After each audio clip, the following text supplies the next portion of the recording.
এই গেছো, আমরাও ভিডিও করেছিলাম যে কার্লোস কোয়াদ্রাতো স্যাক্ট করে দিয়েছে বা উনি রিজাইন নিয়েছে, যাই হোক। তো লাখ টাকার প্রশ্ন হচ্ছে এখন এটাই যে কার্লোস কোয়াদ্রাতের উত্তরসূরি কে হবে। বিভিন্ন জায়গায় কান পাতলে শোনা যাচ্ছে অনেকের নাম, যেমন একটা ভ্যান যাচ্ছে, আমি এখন রাস্তায় রয়েছি, যাই হোক একটু করে নিও।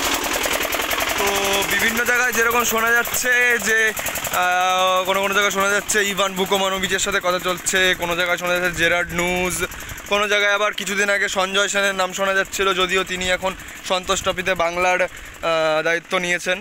তো জেরার্ড নুজ থেকে শুরু করে বিভিন্ন নাম, হুয়ান ফেরান্দো নাকি সেই নামের মধ্যে ছিল।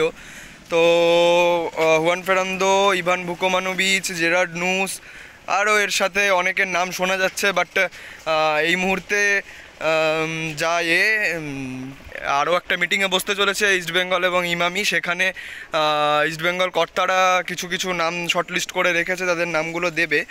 তো এখন তো আপাতত বিনো জর্জি কোচ থাকবেন ইন্টারিম কোচ হিসেবে। তো দেখার বিষয় এর পরবর্তীকালে কাকে